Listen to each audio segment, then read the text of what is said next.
Animation Studio. अमीर सास की गरीब बहू। कहानी की शुरुआत सोनपुर गांव से होती है, जहां सावित्री देवी नाम की एक अमीर और घमंडी सास रहती थी। सावित्री देवी के बेटे राकेश ने अभी कुछ ही महीने पहले अपने पसंद की लड़की से शादी की थी। राकेश ने रीमा नाम की लड़की से शादी की थी, जो कि एक गरीब घर से थी। गरीब घर से होने के कारण रीमा को उसकी सास सावित्री देवी बिल्कुल भी पसंद नहीं करती थी। आए दिन उसको ताना मारने का मौका ढूंढती रहती थी। एक दिन की बात है, ड्राइंग रूम में सोफे पर बैठी सावित्री देवी चाय पी रही थी कि तभी रीमा धीरे धीरे आती है और झुककर सावित्री देवी को प्रणाम करती है। नमस्ते माँ जी। नमस्ते। सुन बहू, ज़रा अच्छे से नमस्ते करना सीख जा। हमारी कोठी में ऐसे आधे मन से नमस्ते नहीं चलता है। जी माँ जी, जैसा आप कहें। और हाँ, याद रख, तू गरीब घर से आई है। हमारे खानदान की इज्जत तेरे हाथ में है। अब ज़रा भी गलती हुई ना तो सबको पता चल जाएगा कि राकेश कैसी बहू लाया है। मेरी तो किस्मत ही फूट गई, जैसे गरीब घर की बहू मेरी किस्मत में आई है। सावित्री देवी की बात रीमा चुपचाप सुनती रहती है, कुछ नहीं कहती है। कुछ देर बाद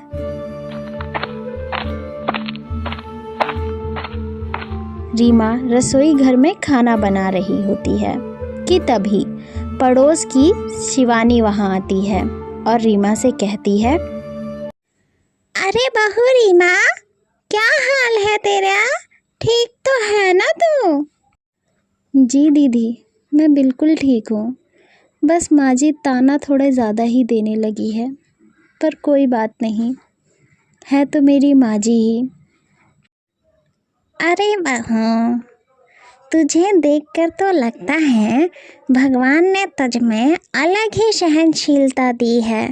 तेरी सास तो बड़ी ही अमीर और झगड़ालू है, पर फिर भी तू हमेशा मुस्कुराती रहती है। जीती रह बहू। दीदी, माँ जी जैसी भी है, आखिर है तो मेरी माँ जैसी ही। शायद मेरी मेहनत और प्यार से मैं उनका दिल जीत लूँ और एक दिन वो मुझे अपना ले। हाँ बहू, भगवान करे ऐसा ही हो। तुझे भी तेरी साथ जल्द से जल्द अपना ले। मैं तो भगवान से दुआ करूँगी कि जितनी जल्दी हो उतनी जल्दी तुझे अपना ले। इतना बोलकर शिवानी वहाँ से चली जाती है। रात का समय, पूरा परिवार डाइनिंग टेबल पर बैठा है और रीमा सबको स्वादिष्ट खाना परोस रही है। सावित्री देवी पहला निवाला लेती है और थूकते हुए गुस्से में कहती है, अरे कामचोर, ये क्या बना दिया तूने? इतना बेस्वाद खाना तो हमने जिंदगी में कभी नहीं खाया। हे भगवान, कैसी गरीब बहू मेरी किस्मत में थी। माँ जी, मैंने आज पहली बार शाही पनीर बनाया है। हो सकता है शायद गलती से उसमें नमक रह गया हो। वाह, गरीब घर की बहू और शाही पनीर, तुझसे क्या ही उम्मीद लगा सकती हूँ मैं। गरीब कहीं की, पता नहीं कहाँ से मेरे घर में आ गई। माँ, ये क्या बात हुई? रीमा ने इतनी मेहनत से इतना अच्छा खाना बनाया है और आपको पसंद नहीं आया, और तो और आप ऊपर से उसे डांट भी रही है। इतना मत डांटिए उसे। तू तो चुप ही कर, बेटा होके बीबी का पक्ष लेता है। तूने तो हमारे खानदान का नाम ही डुबो दिया। पता नहीं कैसी उठा के ले आया गरीब घर की बहू।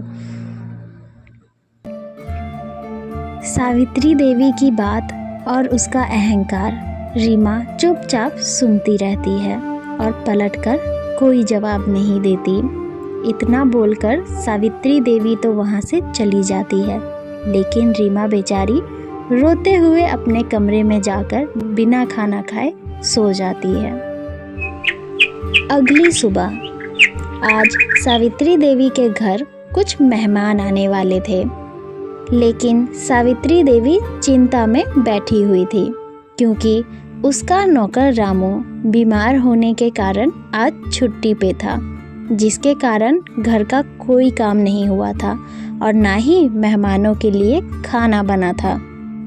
सावित्री देवी यह सब सोच ही रही होती है कि तभी रीमा वहाँ आती है और सावित्री देवी सोचते हुए कहती है, अरे अभी तक ना ही तो घर का कुछ काम हुआ है, ना ही खाना बना है और ना मेहमानों के लिए मिठाई बनी है। हे भगवान, पता नहीं वो लोग आएंगे तो क्या खिलाऊंगी मैं उन्हें। माँ जी आप चिंता मत कीजिए, मैं सब संभाल लूँगी। मैं जल्दी से सारी सफाई करके खाना बना देती हूँ और साथ ही में मिठाई में गुलाब जामुन बना देती हूँ। रीमा अकेले अपने दम पर किचन में अकेले खड़ी रहकर दर्जनों पकवान बनाती है। काफ़ी सारा खाना बनाती है सभी मेहमानों के लिए और साथ ही में मिठाई में रसगुल्ले भी बनाती है। कुछ ही देर बाद मेहमान आते हैं। तभी सावित्री देवी सभी मेहमानों को खाना खिलाने के लिए बिठा देती है। सभी मेहमान बैठकर खाना चखते हैं और रीमा के तारीफों के पुल बांधते हैं। अरे वाह सावित्री जी, आपकी बहू तो बहुत ही होनहार है। कितना लाजवाब खाना बनाया है। मेरा तो मन कर रहा है खाना के साथ साथ प्लेट भी खा जाऊं, इतना स्वादिष्ट खाना है। सच कहा जी आपने, बहू के हाथ का तो स्वाद ही अलग है। कितना अच्छा खाना बनाती है बहू, बहुत ही स्वादिष्ट, बहुत ही लाजवाब। रात के समय सभी मेहमान चले जाते हैं। तभी सावित्री देवी सुकून की सांस लेती है और बैठे सोच रही होती है कि तभी रीमा चुपचाप पानी लेकर आती है और पानी देते हुए अपनी सास से कहती है, माँ जी आप थक गई होंगी, ये लीजिए पानी पी लीजिए। सावित्री देवी रीमा की ओर देखते हुए कहती है, रीमा बहू, आज मुझे एहसास हुआ है कि दौलत से घर नहीं चलता, बल्कि घर तो तेरे जैसे संस्कारी और मेहनती बहू से चलता है। माँ जी ये आप क्या कह रही हैं? मैं समझी नहीं। हाँ बहू, मैंने हमेशा तुझे गरीब कहकर नीचा दिखाया, लेकिन तूने कभी भी मुझे पलटकर जवाब नहीं दिया और आज तेरी मेहनत और प्यार की वजह से तूने मेरा दिल जीत लिया। मैं बहुत खुश हूँ आज बहू, मैं बहुत खुश हूँ।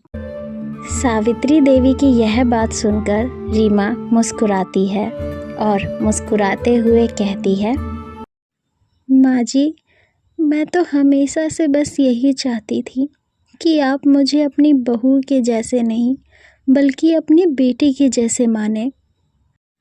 हाँ बेटा, अब तू मेरी बहू नहीं, मेरी बेटी बन गई है।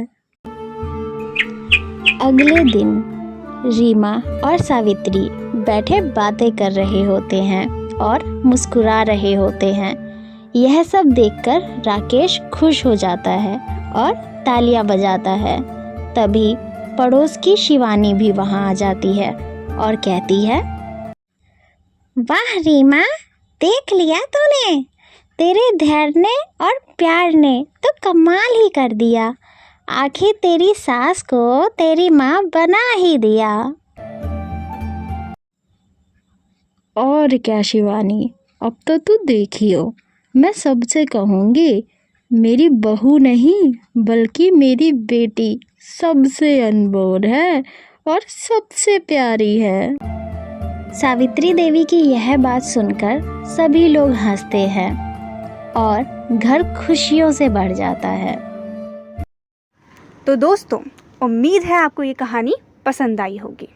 पसंद आई है तो वीडियो को लाइक करें, चैनल को सब्सक्राइब करें और हाँ, इसे अपने दोस्तों के साथ शेयर करना बिल्कुल भी मत भूलिएगा। साथ ही कमेंट बॉक्स में ज़रूर बताइएगा आपको ये कहानी कैसी लगी। अभी के लिए बस इतना ही। आप यूं ही मुस्कुराते रहिए और जुड़े रहिए आपके अपने चैनल एनिमेशन स्टूडियो के साथ।